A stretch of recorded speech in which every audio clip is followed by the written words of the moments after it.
একটা থমথমে পরিস্থিতি বিরাজ করছে। ভিপি নুরের উপর আইনশৃঙ্খলা বাহিনী এবং সেনাবাহিনীর এই ঘটনার পরে এনসিপির নেতাকর্মীরা, জামাত ইসলামের নেতাকর্মীরা বা জুলাই আন্দোলনের যারা যোদ্ধা আছেন তারা অনেকটা শঙ্কা ফিল করছেন। আপনি এনসিপির হাসনাত আব্দুল্লাহকে দেখেন, তিনি বলছিলেন যে নূর ভাইয়ের উপর যেটা হয়েছে আগামী দিনে এটা হবে আমাদের উপর। অপরদিকে মুগ্ধর ভাই স্নিগ্ধ তিনিও একই বক্তব্য দিচ্ছেন যে নূরের উপর হামলার ঘটনা উদ্বেগজনক এবং আতঙ্ক সৃষ্টিকারী। অন্য কোনো দল এভাবে বক্তব্য না দিলেও জামাত ইসলাম বক্তব্য দিয়েছে এই ঘটনায় যারা কানেক্টেড আইন শৃঙ্খলা বাহিনী, সেনাবাহিনীর সদস্যরা তাদেরকেও আইনের আওতায় আনতে হবে, গ্রেপ্তারের জন্য কিন্তু জোর দাবি জানিয়েছেন।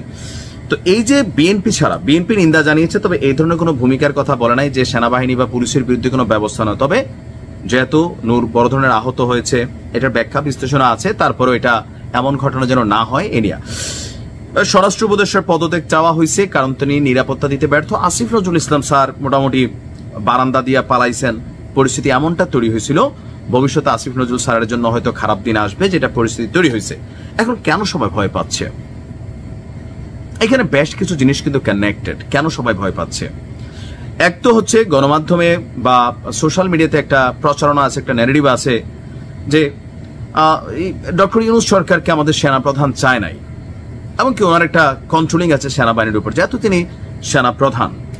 আবার পুলিশের মধ্যে অনেক সদস্য আছে আওয়ামী মনা। কিন্তু আমরা অনেকে ভুলে গেছি যে জুলাই আগস্টে অনেক পুলিশ কিন্তু মারা গেছিল, থানা জ্বালাই দেওয়া হয়েছিল। এই পুলিশের সংখ্যা কত সেটা আমরা জানি না। তো অনেকে ওই জায়গা থেকে ভয় পাচ্ছেন যে পুলিশ হঠাৎ করে রাতারাতি এই যে পরিবর্তন, অথবা তাদের যে সহজাত ভাই এখন তারা যে তখন অন্যায় করছে, এটা তাদের বোধ শক্তিতে কাজ করে না। আমরা বাঙালি হিসেবে আমাদেরও করে না। যে আমরা ধরেন এখন যারা ক্ষমতায় আছি, আমরা যেগুলো যেগুলো অন্যায় করতেছি, মব করতেছি, আমাদের কাছে মনে হচ্ছে হ্যাঁ এটা তো ওরা পাও না। আপাতত আমরা যেটা করতেছি, আমরা 3 দিন আগে মজলুম ছিলাম, এখন আমরা যেটা করতেছি এটা নেই বিচার। আওয়ামী লীগও মনে করছে জুলাই আগস্টে এরা যা করতেছে সরকার ফালানোর ষড়যন্ত্র চলতেছে ছাত্র আন্দোলনের নামে, সো আমরা সরকার টিকানোর জন্য যা করা দরকার রাষ্ট্রের তাই করবে। আপনি পারসেপশনটা বুঝছেন? যে যা করতেছে তার কাছে মাইন্ডসেট হচ্ছে আমি সঠিক, and that's the conflict. That's the conflict.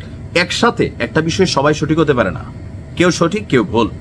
এখন সমস্যা হচ্ছে এই যে পুলিশের মৃত্যু বা নানান ঘটনা, এখনো কথায় কথায় পুলিশকে পুলিশ লীগ ট্যাগ দেওয়া, প্রতিনিয়ত সেনাবাহিনীর একটা বড় অংশকে আওয়ামী ফেসিস, দোসর টোসর, এই যে শব্দগুলো আপনি ব্যবহার করতেছেন, যারা করতেছে তাদের একটা ধারণা কি যে ডক্টর ইউনূসের সরকার যতদিন আছে তারা কন্ট্রোলে থাকবে।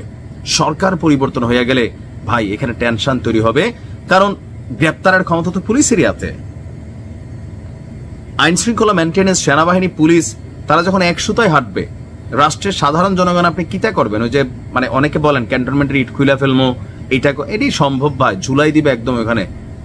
বারবার কিন্তু 5ই আগস্ট আসবে না। 5ই আগস্ট ভিন্ন জিনিস ছিল, কারণ সেইখানে ঘরে থাকা একটা স্কুলের বাচ্চাও নামছে, তার মাও নামছে। এখন আপনি নেতা কর্মী নিয়ে নামতেছেন, ওইটা আলাদা জিনিস।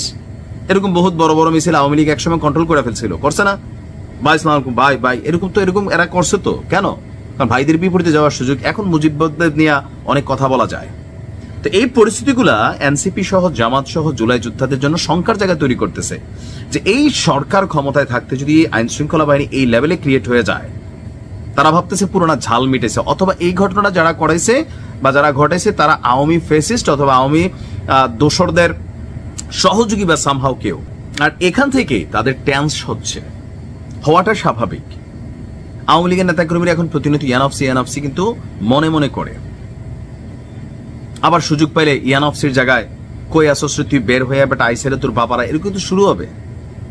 এখন হাসনাত আর জিসরা বা যারা আছে তারা কেন ভয় পাচ্ছে? কারণ তারা ভাবতেছে যে সরকারের ভিতরে যে সিস্টেম আছে, সিস্টেমটা সংস্কার করতে হবে, কিছু আইন করতে হবে। তা আইন কি আসলে দেশে নাই? আমার কাছে কি মনে হয় জানেন, এই সংস্কার আইন, এই যে ধরেন রিমান্ডের, এই দেশে কি আইন নাই? হাজারটা আইন আছে, কাউকে গ্রেপ্তারের ক্ষেত্রে বহুত আইন কানুন আছে, কিন্তু এগুলো কি আমরা পালন করতেছি আসলে? আগামী তো এগুলো পালন হয়ে যাবে যদি না আমরা পরিবর্তন না হই। আমাদের ভিতরে যদি প্রতিহিংসা থাকে, আইনটা তো আমি প্রতিহিংসাই করতে পারবো, কারণ আইনের মাধ্যমে যে কোনো অপরাধের লঘু মানে অল্প শাস্তি বড় শাস্তি দেওয়ার বিধান আছে। এখন বিচারক যদি ক্ষোভবশত জিদবশত বড় শাস্তিটা দিয়ে দেয়, আপনি এপিল বিভাগে যাইতে পারবেন, কিন্তু শাস্তি আপনারা প্রাথমিক নিয়ে নিবে। চাইলে আইনের ব্যত্যয় ঘটানো যায়, এটা ডিপেন্ড করে কার হাতে আইনটা। ওই যে একটা ছুরি দিয়ে আপনি ফলও কাটতে পারবেন, মানুষও কাটতে পারবেন, ডিপেন্ড অন কে ছুরিটা কন্ট্রোল করছে। আমার কাছে মনে হয় যে এই হানাহানি, হিংসা, আজকে মপ করে আমার মতের বিরুদ্ধে গেলে ওরে এই দেশ থেকে ফালাই দিতে হবে, গালি দিতে হবে, তারপর হচ্ছে ধরেন ভাঙ্গা ফেলতে হবে, ছিঁড়া ফেলতে হবে, ফাইরা ফেলতে হবে, আজকে এই গ্রুপ কালকে ওই গ্রুপ। ভাই একটা জায়গা থেকে তো নতুনত্বের দরকার, নতুনত্বের দরকার আছে না?